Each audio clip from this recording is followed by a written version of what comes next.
Hi, I am Yuxuan Xue, and I'm excited to present our BMVC 2022 paper, Event-Based Non-Rigid Reconstruction from Contours.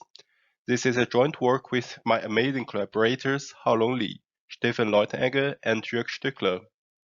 In this work, we focus on reconstructing non-rigid object deformation from sparse events data.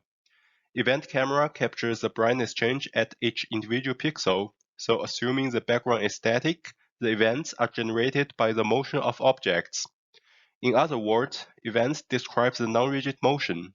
Thus, we propose a novel approach which takes only event stream as input and reconstructs the object from an initialized mesh model. Now, let's have a look on how do we solve the problem. Given an initialized object model and a sparse event stream, we want to reconstruct the object after the deformation. The object shape is parameterized by the pose parameters lying in the low-dimensional shape space. To reconstruct the hand motion, we use the manual hand model, which uses 45 PCA parameters to control the hand pose. For body joints motion reconstruction, we use the simple model, which uses three-dimensional axis angle rotation for each joint. Finally, we optimize for the pose parameters of the deformed object to perform the reconstruction. In machine learning, given the data observation X, people usually formulate a maximum likelihood estimation problem to solve for model parameters. In our task, the observed data are captured events, and model parameters are pose parameters of the mesh model. Apparently, directly solve the MLE problem is difficult. Thus, we introduce a hidden variable in our problem. The hidden variable Z indicates which mesh phase causes observed events. It associates the mesh model to the observed events. And after having this formulation, we can solve our task using the expectation maximization algorithm. In the expectation step, we determine the association probability about each mesh phase with respect to the observed events. In the maximization step, we calculate the expected contour measurement likelihood and maximize it. After several alternating between the E step and the M step, we arrive at the optimized pose parameters. I will elaborate our EM-based approach as well as the association between the events and the mesh phase now. We first formulate the data likelihood Px given Z and theta. The X is the observed event. Knowing the camera intrinsic, we can casting a ray through the event into the 3D space. Inspired by soft rasterizer, we assign the event to each mesh phase in a soft manner, which means every mesh phase has a probability to cause the event. Theoretically, the closer the mesh phase to the Baron vector of the event, the higher probability that the event is assigned to that mesh phase. Here, we use a sigmoid function to formulate the lateral probability term. Delta ij indicates whether the Baron vector goes through the mesh phase J. It is 1 if yes and -1 otherwise. The lateral distance is the minimal distance from the edge of the phase to the ray. In addition to the lateral term, we also have to consider the longitudinal term, because the mesh phase closer to the camera has intuitively higher probability to cause the event. It is especially essential when the ray goes through both the front and the back side of the mesh, where the lateral terms are both very high. We have to use the longitudinal term to decide which mesh phase really causes the event. Finally, we have a contour probability term. It depends on the dot product between the phase normal and the ray direction. Since we assume the observed events are generated by contour mesh phases, the phase whose normal is more orthogonal to the ray is more likely to be a contour mesh phase. We have sharpness control parameter alpha, beta, and gamma to weight between different terms. After we formulate the data likelihood, we can determine the association probability Pz given x and theta. Note that we assume the association term Z is independent of the pose parameters.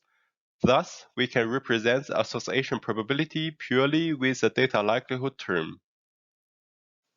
Then, we calculate the measurement likelihood with the current estimated association Z.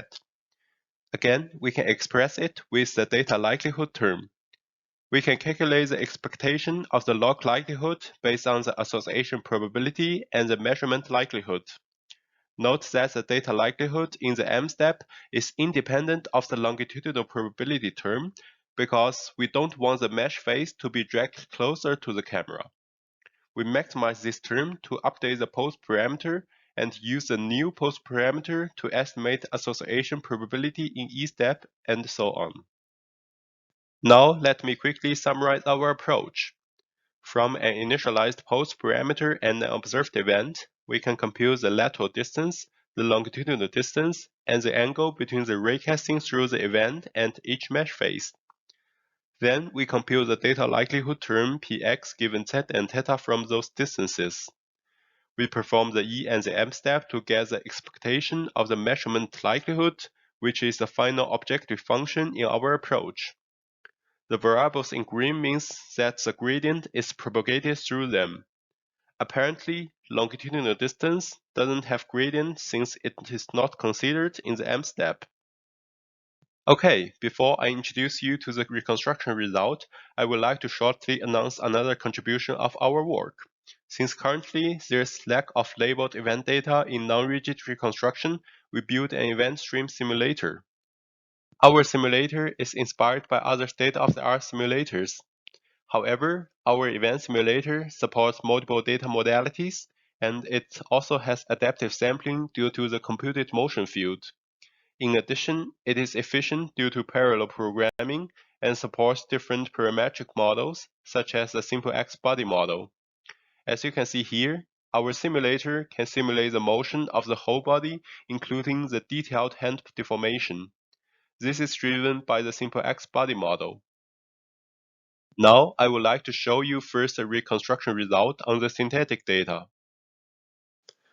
In the hand motion reconstruction, we compare our approach with Navy's method.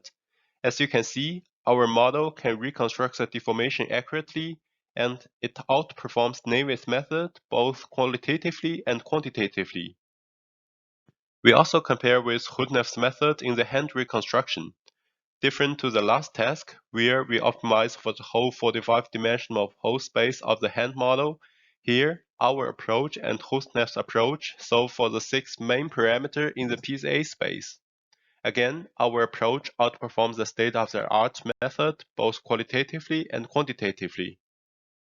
While Hudneff's method and Navy's method reconstruct the hand motion, our approach can also reconstruct the human joint's rotation. Thus, we show here the results of the joint reconstruction of the elbow joint and the hand motion. As you can see in the right column, our approach can reconstruct both the arm motion as well as the detailed finger motion. In addition, I will also show you our results on real events data.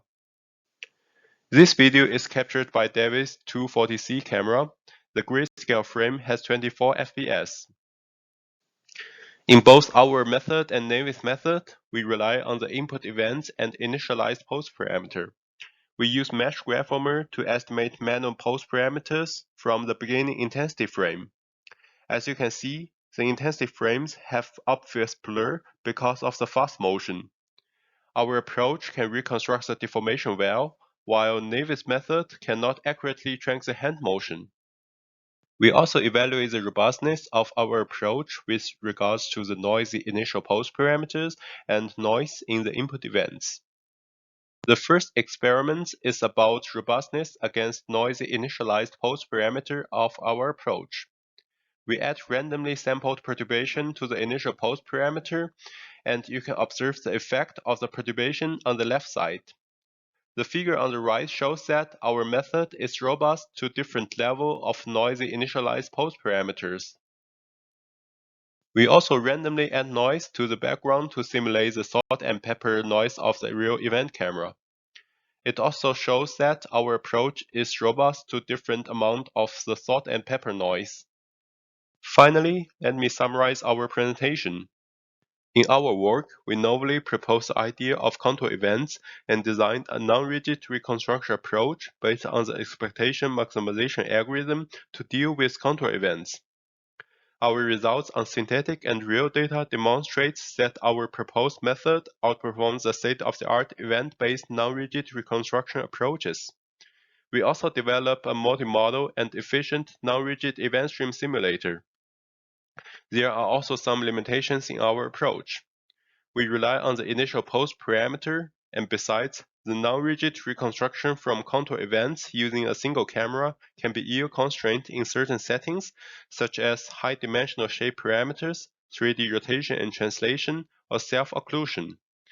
In the future, people can consider to couple the events and intensity frames to address the limitations. Besides, our approach is not real-time capable yet.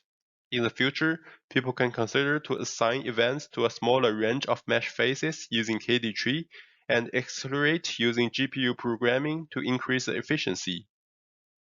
For more details and results of our approach, please refer to our paper and the project website. If you have any questions or suggestions, I warmly welcome you to discuss with me now or at the poster session. Thank you for your attention.